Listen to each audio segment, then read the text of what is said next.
സാറിൻ്റെ അച്ഛന്മാർ രണ്ടുപേരും വലിയ സെലിബ്രിറ്റീസ് ആയിരുന്നു ശരിക്കും. അപ്പം എല്ലാ പ്രേക്ഷകർക്കും അറിയാനുള്ളൊരു ആകാംക്ഷയാണ് സാറിൻ്റെ ഒരു ബാല്യകാലം, അല്ലെങ്കിൽ അവരുമായിട്ടുള്ളൊരു ഇൻട്രാക്ഷനും അതിനെക്കുറിച്ച് എന്തെങ്കിലുമൊക്കെ നല്ല നല്ല ഓർമ്മകളുണ്ടല്ലോ. അപ്പോൾ തീർച്ചയായിട്ടും അത് പ്രേക്ഷകർക്ക് വേണ്ടി കൂടെ, കാരണം എപ്പോഴും എല്ലാവരും ആഗ്രഹിക്കുന്ന ഒരു കാര്യമാണത്. അപ്പം ഒന്ന് പറയും.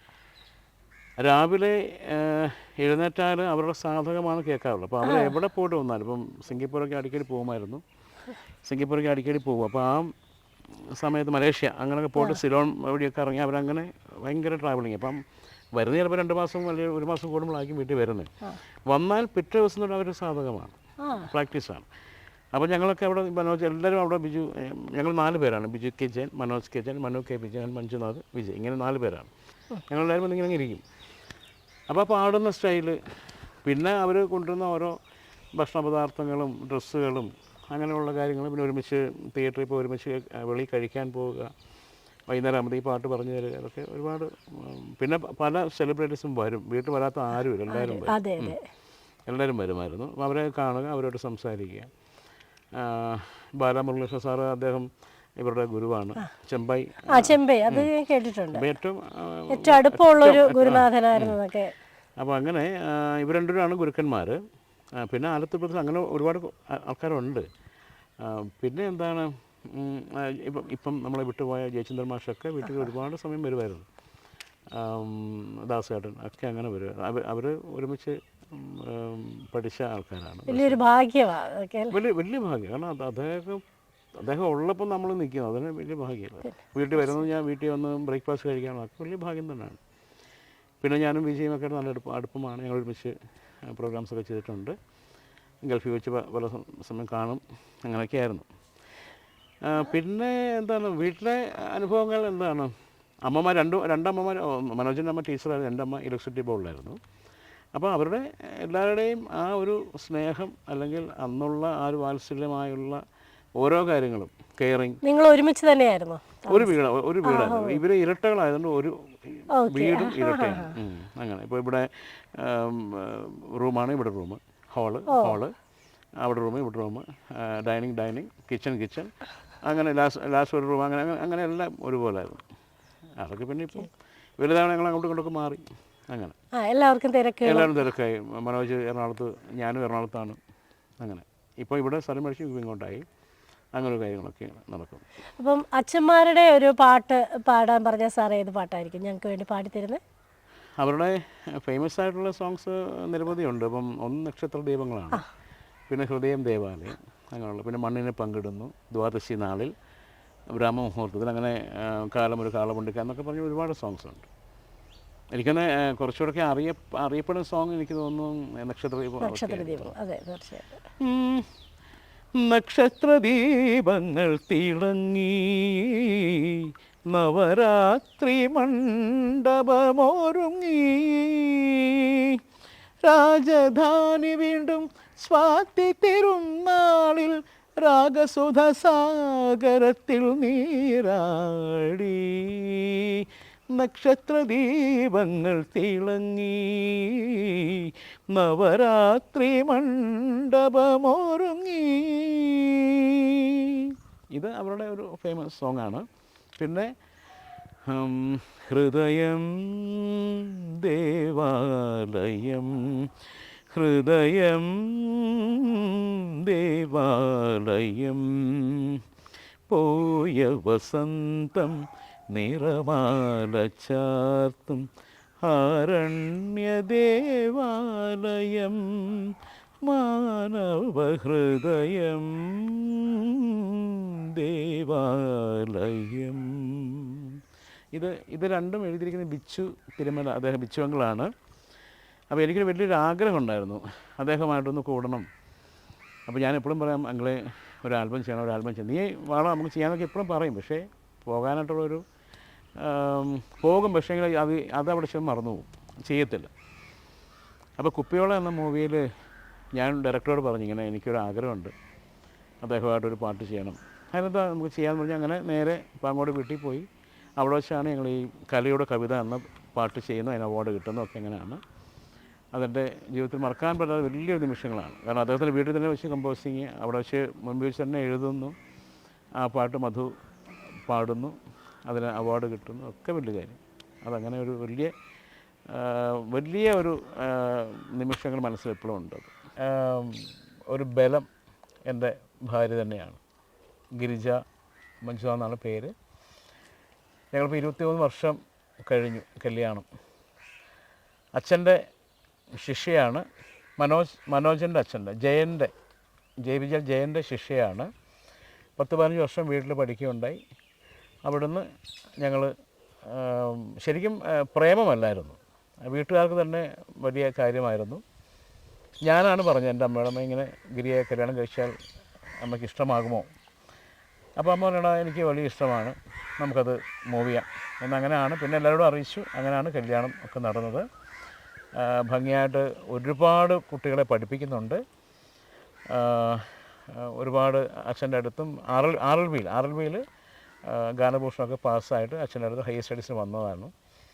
അപ്പം അങ്ങനെ അദ്ദേഹത്തിന് ഞങ്ങൾ മുരളിച്ചാച്ചൻ എന്ന് പറയും. അദ്ദേഹം ആണ് ഇതിനെല്ലാം കാരണക്കാരൻ. അദ്ദേഹം ജയവിജയ വലിയ ഫാനായിരുന്നു. അവരുടെ എവിടെ കച്ചേരി ഉണ്ടെങ്കിലും അത് കേൾക്കുക, ഇവരെ കൊണ്ടുപോയി കേൾപ്പിക്കുക, ഇതൊക്കെയാണ് അദ്ദേഹത്തിൻ്റെ പരിപാടി. അങ്ങനെ ആയിരുന്നു. അദ്ദേഹം ഇപ്പം നമ്മളെ വിട്ടുപോയി. ആ ഒരു ദുഃഖമുണ്ട്. പിന്നെ എനിക്ക് തന്നിട്ട് പോയി. അപ്പോൾ ഞാനും അദ്ദേഹം ഭംഗിയായിട്ട് മുന്നോട്ട് പോകുന്നു. വളരെയധികം സ്നേഹത്തോടു കൂടിയുള്ള ഞങ്ങൾ അങ്ങനെ ഉടക്കും വഴക്കും ഒന്നുമില്ല. കാരണം നന്ദി അല്ലെങ്കിൽ എന്നുള്ള കാര്യം നമ്മളെപ്പോഴും സ്മരണ വേണം. കാരണം നമുക്ക് രാവിലെ ഒരു കപ്പ് ചായ കിട്ടുന്നെങ്കിൽ അത് ഭാഗ്യമാണ്. അല്ല, നമ്മുടെ മുമ്പിൽ ഒരു ചായ അല്ലെങ്കിൽ ഒരു കോഫി വരുന്നുണ്ടെങ്കിൽ നമുക്ക് ഭാഗ്യമാണ്. എന്ന് പറഞ്ഞാൽ നമ്മുടെ ഈ തുണ അവർക്കും ഭാഗ്യമാണ്. ഞങ്ങൾ അങ്ങോട്ടും ഇങ്ങോട്ടും അത്രയും സ്നേഹിച്ച് കഴിയുന്നു. പിന്നെ എല്ലാവർക്കും വീട്ടുകാർക്ക് എല്ലാവർക്കും ഞങ്ങളെ ഇഷ്ടമാണ്, വളരെ ഇഷ്ടമാണ്. എല്ലാവരും വിളിക്കും, എല്ലാവരും ഒത്തുകൂടാറുണ്ട്. അപ്പോൾ ഞാനൊരു നല്ല കുക്കാണ്. ഞാൻ ഹോട്ടൽ മാനേജർ കഴിഞ്ഞാണ്. എല്ലാ ഫുഡും ഉണ്ടാക്കും. അങ്ങനെയൊക്കെയാണ് ഞങ്ങളുടെ ലൈഫ് മുന്നോട്ട് അങ്ങനെ പോകുന്നു. പിന്നെ എനിക്ക് ഒരുപാട് കാര്യങ്ങൾ പറഞ്ഞ് രാഗത്തെ പറ്റിയൊക്കെ ഒരുപാട് കാര്യങ്ങൾ എനിക്ക് സംശയങ്ങളൊക്കെ പറഞ്ഞ് ഞാൻ കമ്പോസിങ് ഇരിക്കുന്ന സമയത്തൊക്കെ എൻ്റെ അടുത്ത് വന്നിരിക്കും. അങ്ങനെ എനിക്ക് ഒരുപാട് കാര്യങ്ങൾ പറഞ്ഞു തരാറുണ്ട്. അങ്ങനെയാണ് ഞങ്ങളുടെ ഇപ്പോഴത്തെ ലൈഫ്. ഭക്തിഗാനങ്ങളെക്കുറിച്ച് എന്നോട് ചോദിച്ചു. അപ്പോൾ ഭക്തിഗാനം ഞാൻ ആദ്യം പറഞ്ഞു വെച്ചാൽ ആ ഒരു കുടുംബത്തിൽ ജനിക്കാൻ പറ്റിയതൊരു ഭാഗ്യം. ഇപ്പോൾ ഞങ്ങൾക്ക് 4 കുട്ടികൾക്കും അവിടെ ജനിക്കാൻ പറ്റിയതും, എൻ്റെ അച്ഛൻ്റെ ജ്യേഷ്ഠനുണ്ട്, പാർത്ഥിപൻ സാറുണ്ട്, അദ്ദേഹത്തിൻ്റെ കുടുംബം, ജയവിജയ ഞങ്ങളുടെ കുടുംബം, ഏറ്റവും ഇളയ അനിയൻ രാജഗോപാൽ, ഇവർ 4 പേരാണ് കുടുംബം. വല്യച്ഛൻ തന്ത്രികളായിരുന്നു. വല്യമ്മച്ചി തകടിയൽ ഫാമിലിയിലെ ഒരംഗമായിരുന്നു. അങ്ങനെ 4 പേർക്കും 4 ഭാര്യമാരും അവർക്ക് ഒന്ന് ഏറ്റവും മൂത്തയാളുടെ ഞങ്ങൾ അക്കമ്മ എന്ന് പറയും. അക്കമ്മ എന്നാണ് വിളിക്കുന്നത്. എൻ്റെ അമ്മ രാജമ്മ, മനോജൻ്റെ അമ്മ സരോജിനി, ആൻഡ് ഏറ്റവും ഇളയ അനിയനാണ് രാജഗോപാൽ. ജഗദമ്മ എന്നാണ് വൈഫിൻ്റെ പേര്. അവർക്ക് 2 കുട്ടികൾ. മനോജിന് അവർക്ക് 2, എല്ലാവർക്കും ഈ 2 വെച്ചിട്ട്. ഏറ്റവും മൂത്തയാൾക്ക് ഒരാളേ ഉള്ളൂ, സുമലു എന്നാണ് പേര്. ഗീത എന്ന് വീട്ടിൽ വിളിക്കും. അപ്പോൾ ഞങ്ങളുടെ ഫാമിലിയാണ്. അപ്പോൾ ആ ഒരു ഫാമിലി ജനിക്കാൻ പറ്റിയത് കാരണം ഒരു ഭാഗ്യം എന്ന് പറയാൻ കാര്യം, ശ്രീകോവിൽ നടതുറന്ന് എന്നൊരു ഗാനം, അതിന്ന് അയ്യപ്പ ഭക്തന്മാരായ എല്ലാവർക്കും അറിയാവുന്നൊരു പാട്ടാണ്. അത് കേട്ടാണ് അയ്യപ്പൻ ഉണരുന്നതും. ആ ഒരു ഭാഗ്യം അത് വിവരിക്കാൻ പറ്റില്ല, അതൊരു വലിയ ഭാഗ്യമാണ്.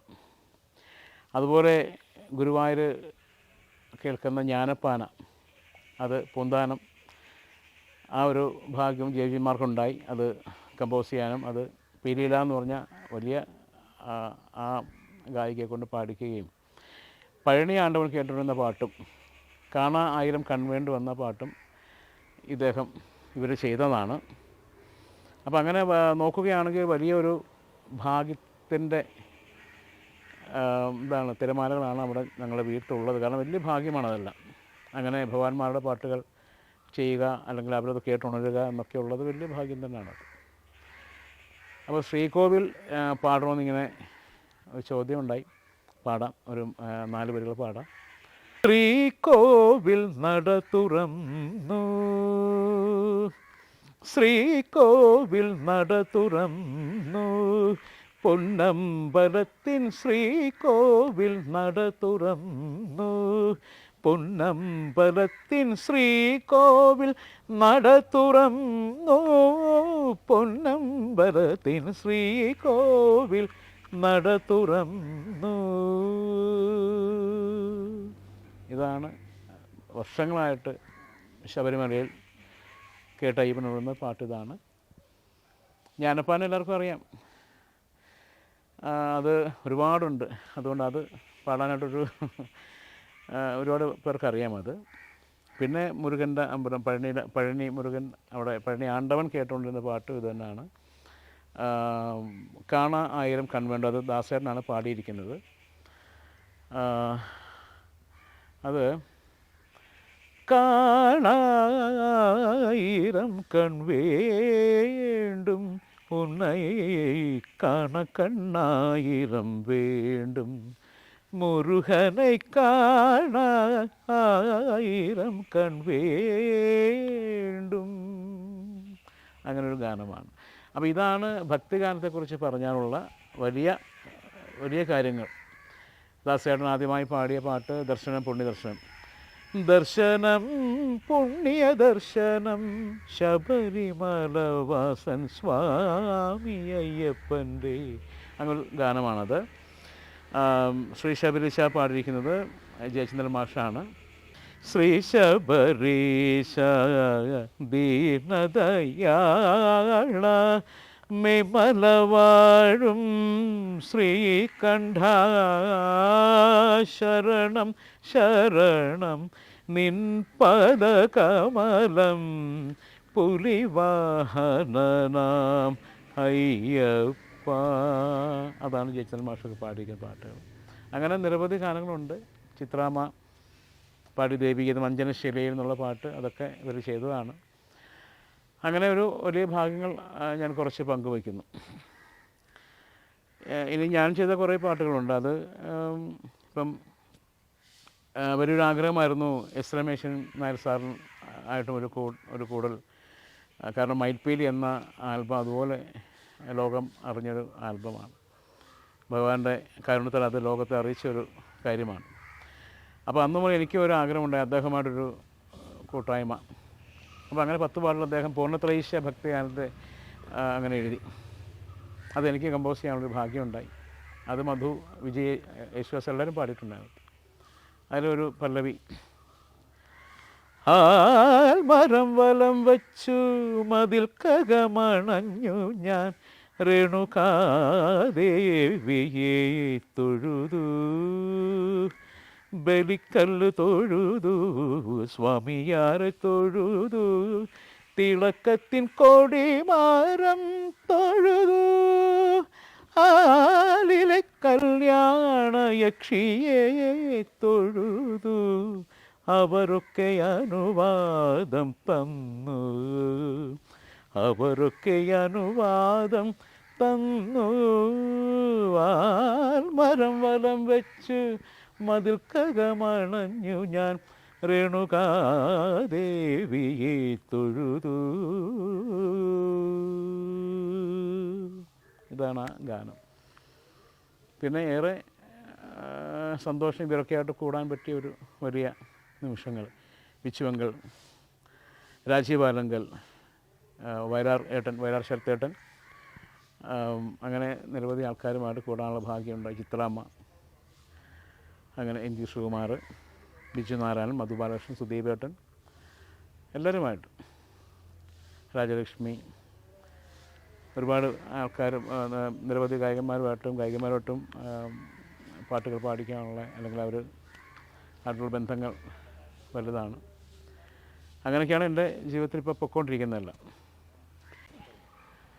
അപ്പോൾ ഞാൻ ഒരു വലിയ കാര്യം പറയട്ടെ. ഞാൻ ആദ്യം എനിക്ക് 10-25 വർഷം മേലെ എന്ന് തോന്നുന്നു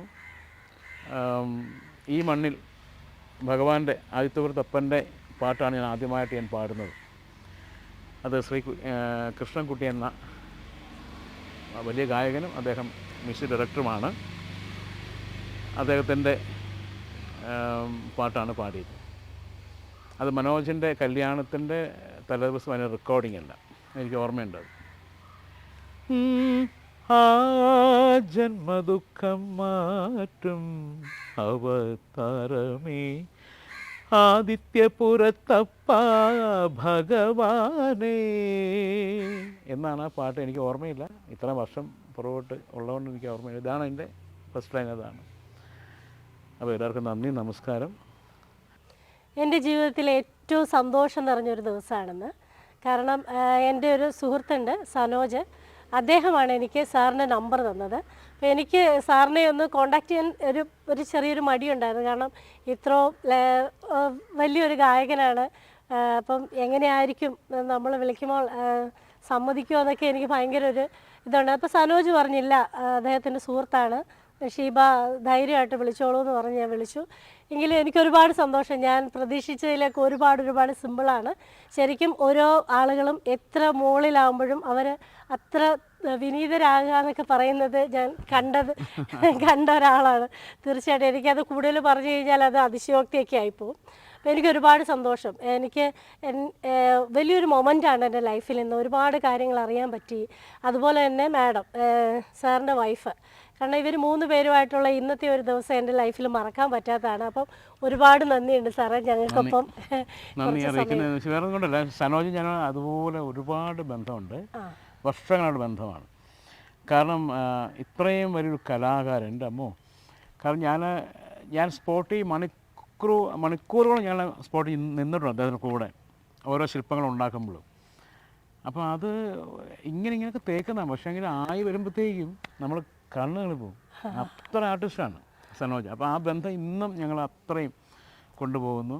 അതുവഴി ഷീബ എന്ന ആളെ പരിചയപ്പെട്ടു, സജിയെ പരിചയപ്പെട്ടു. ഞങ്ങൾ കുറച്ച് വർഷങ്ങളായിട്ടുള്ള പരിചയക്കാരാണ്. അവർ പാമ്പാടിയിൽ അവർ സ്റ്റുഡിയോ ഒക്കെ ഉണ്ട്. 2 പേർക്കും ആശംസകൾ. അവരുടെ കുട്ടികൾ പഠിക്കുന്നു, വലിയ നിലയിലെത്തിച്ച് പ്രാർത്ഥിക്കുന്നു, അമ്മയോടും ഈശ്വരനോടും പ്രാർത്ഥിക്കുന്നു.